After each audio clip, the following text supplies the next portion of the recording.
peux faire un effort s'il te plaît?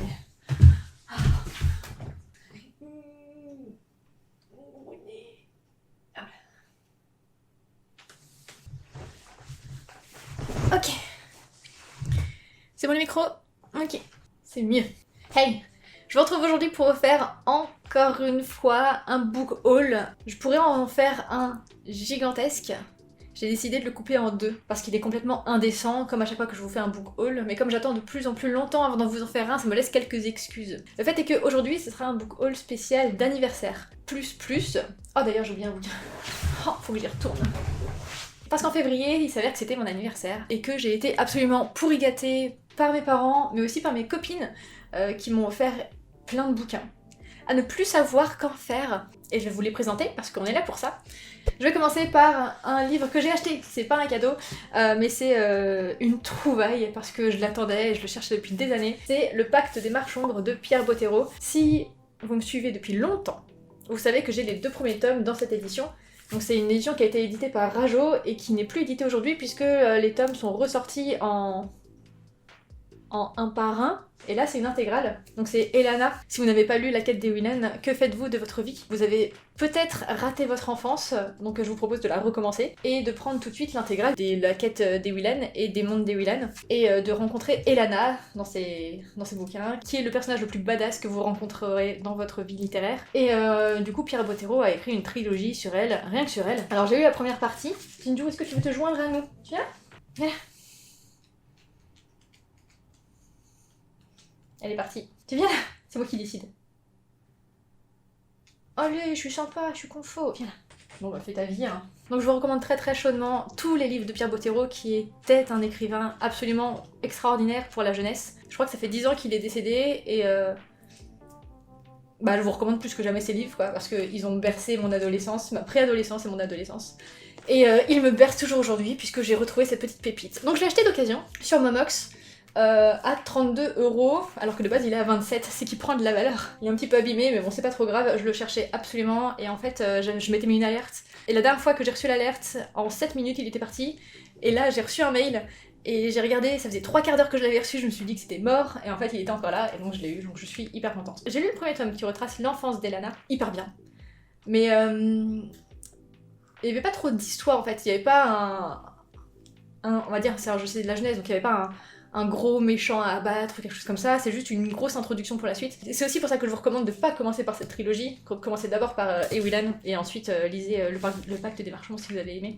Mais vous aimerez, de toute façon. Donc vous n'aurez aucun regret à tenter ces bouquins. Je vais continuer avec ce qui ne m'a pas été offert pour mon anniversaire. J'ai été un peu pourri gâtée par une maison d'édition. Ce qu'il faut savoir c'est que j'accepte de moins en moins de SP parce que je les lis toujours 4 mois plus tard et ça me stresse les chroniques et tout. Sauf que là c'était un livre qui me correspondait énormément donc j'ai accepté. Parce que je vais vous faire une vidéo sur des bouquins sur la Corée du Sud prochainement si j'y arrive. Et du coup j'ai été contactée par l'Atelier des Cahiers qui est une maison d'édition qui est basée à Séoul et qui édite des bouquins sur la Corée du Sud. Et voilà, et en fait ils m'ont contacté pour celui-ci. C'est le nouveau bouquin d'Ida Dossi. Si vous vous intéressez à la Corée, normalement vous la connaissez.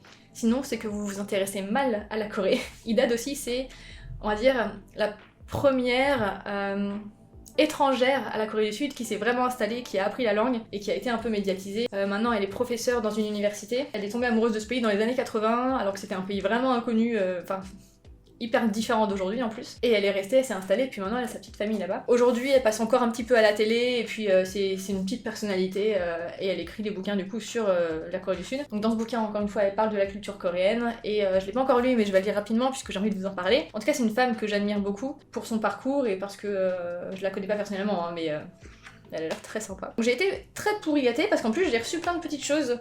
J'ai reçu La Pagode sans ombre de Hyun Jin Jeon, donc je ne sais pas qui c'est, je connais pas l'auteur, je ne sais pas si c'est quelqu'un que je devrais connaître, je connais très mal la littérature coréenne, hein, ça c'est ce qu'il faut savoir, j'ai lu 2 livres d'auteurs coréens et je m'y suis très peu intéressée. Et j'ai reçu Encourager donc les garçons de Eun Hee Kyung, et pareil je ne sais pas qui c'est. C'est un roman d'apprentissage dans l'hypermodernité sud-coréenne. L'autrice elle dresse un portrait sans complaisance des parents des protagonistes, dont certains ont rompu avec les traditions familiales et d'autres se satisfont de leur rôle social, tandis que leurs enfants, n'ayant plus de repères solides, sont à la recherche d'eux-mêmes. Donc je pense pas que ce soit un livre sur le fait qu'il faille encourager les garçons, c'est le titre en fait qui me paraissait un peu chelou. Ça peut être intéressant. Donc je vais essayer de les lire pour faire ma petite vidéo pour...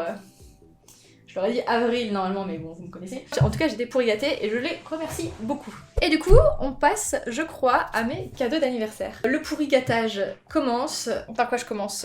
Je suis en train d'éditer cette vidéo et je viens de me rendre compte, Chaussette, que j'ai oublié un des bouquins que tu m'as offert. En fait, je savais que je l'avais oublié. Il doit attendre quelque part derrière moi. Il doit être dans cette pile là. Voilà, j'ai oublié un des bouquins que tu m'as offert. Je suis désolée. En fait, quand j'ai tourné mon book haul, il n'était pas dans la pile vu que je venais de le lire. Et du coup, je l'ai... Il est pas dedans, il sera dans le prochain, voilà, désolé. Tout d'abord, j'ai reçu La couleur des sentiments, qui est un livre de Catherine Stockett de la part de Louise, aka Chaussette. Je trouve que je parle beaucoup trop de cette fille en ce moment. Donc La couleur des sentiments, j'ai vu le film que j'ai adoré, mais je l'ai vu qu'une seule fois.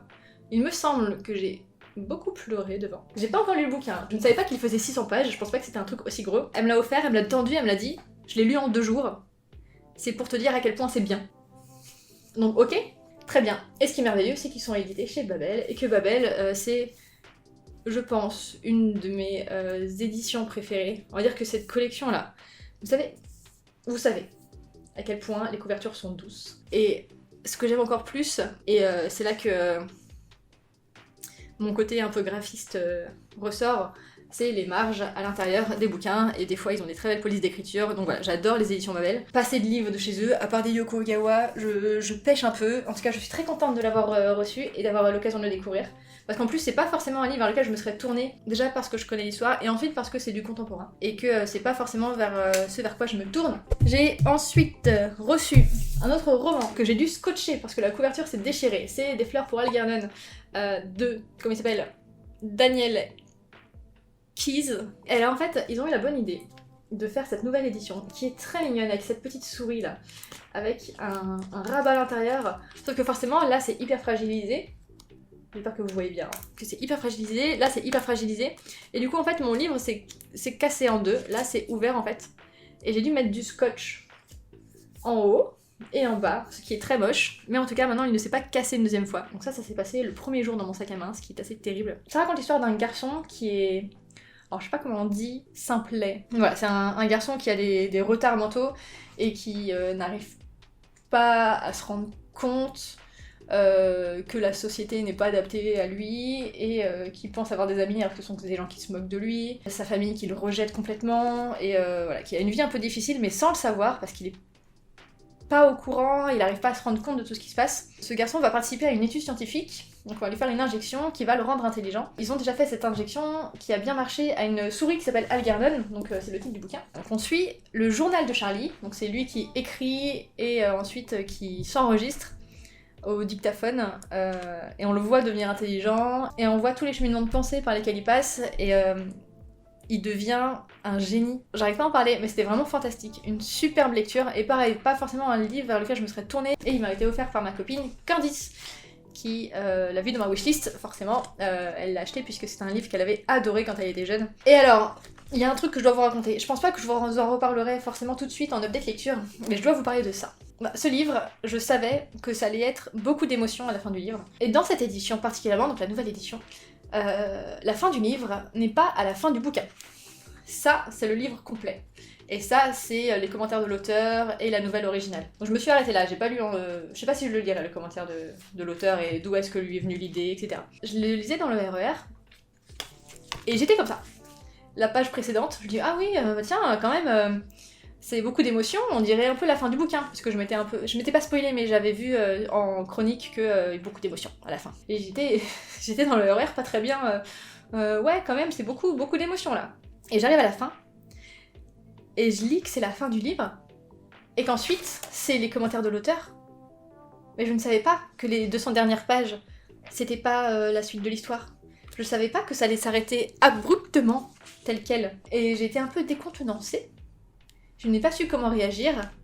C'était un peu la dépression, je vous avoue. Donc soyez au courant que cette édition, le bouquin, c'est quasiment la moitié du livre en question. Et ensuite, c'est du plus. Donc alerte pépite, et j'essaierai de vous en reparler plus en détail. Une deuxième alerte pépite, c'est un cadeau de la part de mes parents. Je me suis arrêtée à un étal de présentation de bouquins, et puis j'ai vu ça. J'ai vu Le sommet des dieux, des montagnes, d'Ilo Taniguchi, c'est un nom que j'ai déjà entendu quelque part, ça. Oui, effectivement, c'est le mec qui a fait Quartier lointain et qui a gagné tous les prix d'Angoulême auxquels il a participé. Et le mec de la librairie me dit oui, alors ça, c'est un truc sur l'alpinisme, mais faut pas s'arrêter là. Mais ça parle de montagnes et de gens qui essayent de grimper des sommets. La montagne, j'aime bien la regarder, j'aime bien y être, mais c'est pas forcément mon truc. Puis les glaciers, ça me fait un peu flipper, genre l'Everest. Je m'intéresse pas particulièrement à l'histoire de la grimpe et tout. Et le mec il m'a dit mais non, il faut le lire, c'est fantastique. Et je l'ai lu. Mes aïeux, je l'ai lu, et c'était incroyable. On parle d'alpinisme, de gens qui essayent de gravir des sommets, qui essayent de péter des records, de choisir des faces sud, sud-ouest, en partant du Népal, de telle et telle montagne dont j'ai jamais entendu parler. Et c'est trop bien. Alors il me semble qu'il y a 5 tomes, j'en suis même pas sûre. Et pour vous dire, ça donc je les ai eus en février, et là je viens d'acheter le tome 3, parce que c'est juste trop bien. Et j'ai découvert également la superbe saga Akira, qui est écrite par Katsuhiro Otomo, qui est un grand classique que je n'avais jamais lu, et je ziotais cette édition absolument énorme, sublime, depuis quelques mois déjà. Il y a un gros défaut à ce bouquin, c'est que c'est très très sexiste. Les 2 femmes que tu vois, elles se font harceler, on veut les foutre à poil et on pense qu'à coucher avec elles. Au-delà de ça, c'est une histoire de science-fiction avec des gangs de motos qui se font la guerre et l'armée, une société chelou qui cache des expériences et des mecs qui reçoivent des expériences qui ont des pouvoirs hyper bizarres et un héros parfois très désagréable mais qui va essayer de résoudre ça. Il y a un de ses copains qui est pris pour cible de ces expériences. Et voilà, excellent. Il me faut le tome 2, il me faut la suite. Il me semble qu'il va y avoir du retard sur la publication du reste. J'ai entendu ça à la librairie hier, je n'en sais pas plus. À vous de vous renseigner. Ma copine Candice m'a aussi offert, en plus du livre Des fleurs pour Algernon, Shangri-La de Mathieu Bablet. Donc on est dans un vaisseau qui fait vivre l'humanité, qui est dirigé par une entreprise qui pousse les gens à la consommation, et tous les gens travaillent pour cette entreprise, donc en fait c'est un cercle vicieux. Il y a une grosse critique de la société de consommation aujourd'hui, qui est absolument géniale et super bien faite, parce qu'elle est hyper exacerbée et du coup c'est fantastique. Et on suit aussi des rebelles qui tentent de passer outre ça, et il y a des gens du coup qu'on suit qui se rendent compte des machinations de l'entreprise, et c'est génial. Les couleurs, les dessins, tous les détails. On est dans un vaisseau spatial et dans chaque case il y a plein de petits détails, ça a dû en prendre un temps fou. Vous allez rien voir, je sais bien, mais là on est dans un genre de tunnel, il n'y avait pas besoin de mettre autant de câbles, il n'y avait pas besoin de mettre autant d'échelles partout. Et puis on voit des images sublimes, genre une supernova. L'âge d'or de Cyril Pedrosa et Roxane Morel. Feuilletez cette BD en librairie, absolument. Tout le monde dit que c'est génial, mais je ne sais pas encore ce que ça vaut. En tout cas, Cyril Pedrosa, je l'aime beaucoup, notamment parce que j'avais lu 3 ombres qui étaient fantastiques. Les dessins sont trop beaux. Je ne sais pas du tout de quoi ça parle. Le détail apporté à la beauté de cette bande dessinée, je suis choquée.